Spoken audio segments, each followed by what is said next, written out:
Why did the most powerful Viking king throw himself into the ocean to die? You're watching the end of the Viking Age in a single moment. A king trapped on the deck of his own burning ship, choosing the cold water over surrender. But to understand why this moment shattered the Norse world, we have to go back to the beginning, back to the construction of a weapon that wasn't supposed to exist. You see, King Olaf Tryggvason had a problem. It was the year 999, and he had made a lot of enemies by force-feeding Christianity to Norway. He needed a symbol. He didn't just want a warship, he wanted a floating fortress that would terrify the pagans into submission. So, he ordered the construction of the Ormen Lange, the Long Serpent. Now, this wasn't just a big boat. In the Viking world, this was the equivalent of building a nuclear weapon. It was built at the Lillehammer Cliffs in Trondheim, and the sheer scale of this project was insane. We're talking about a vessel nearly 150 feet long. That might not sound huge by modern cruise ship standards, but for a wooden vessel held together by iron rivets and wool sails, it was an engineering impossibility. It had 34 rowing benches. That means 68 oars. But here is the crazy part that most history books skip. The construction almost failed because of one man's ego. The master shipwright was a guy named Thorberg, and halfway through the build, he went rogue. The story goes that Thorberg had to leave the shipyard for a bit. When he came back, the king was inspecting the hull, but someone had taken an axe and hacked deep cuts all along the gunwales on one side. The king was furious. He threatened to execute every single worker unless the vandal confessed.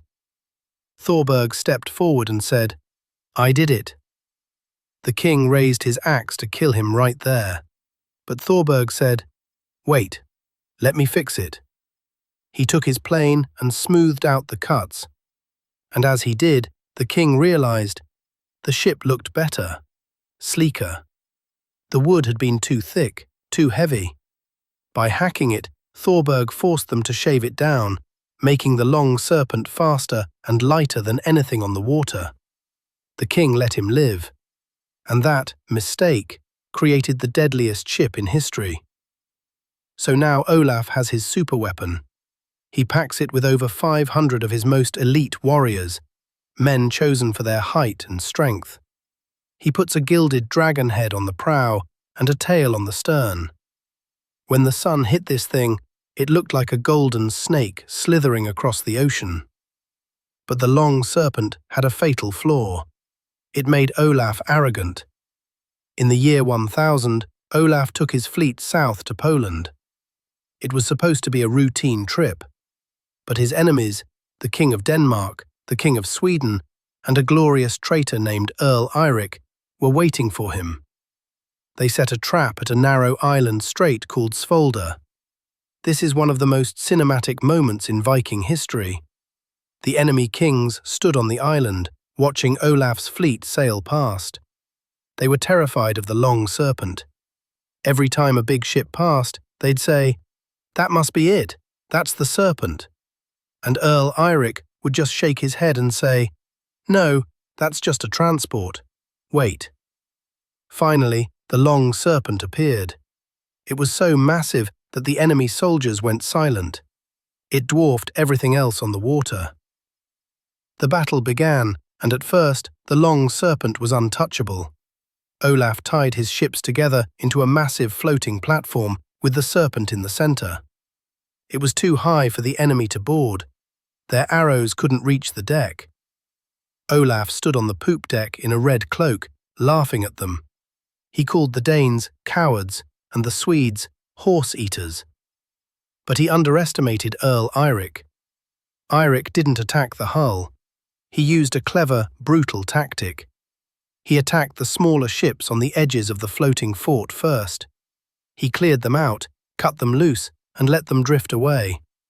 Layer by layer, he peeled Olaf's defense like an onion, until only the Long Serpent was left. Then Eirik rammed his ship, the Iron Ram, right up against the serpent. This is where the tide turned. Olaf's best archer, Einar, drew his bow to kill Earl Eirik. He aimed, he pulled back, and just as he was about to loose the arrow, an enemy sword hit his bow, snapping it in half with a loud crack. King Olaf heard the noise and shouted, "What broke so loudly?" And Einar looked at him, empty-handed, and delivered the most famous line in Viking history. "Norway, King, from your hands." He was right. The battle was lost. Earl Eirik's men swarmed the high deck. It was a slaughter. Olaf Tryggvason, the man who built the greatest ship in the world, realized he had nowhere to go. He could be captured, tortured, and paraded as a trophy. Or he could choose his own end. He looked at his enemies, turned, and leaped over the side, vanishing beneath the waves. His shield floated back up. He did not. The Long Serpent was captured, but the victors couldn't handle it. It was too big, too complex. It was steered by Earl Eirik for a while, but it was never the same. Eventually it was broken up, rotting away like the Viking Age itself. So, knowing how much effort went into building this masterpiece only for it to become a tomb, do you think King Olaf was a visionary for building it, or just a narcissist who doomed his own men? Let me know what you think in the comments.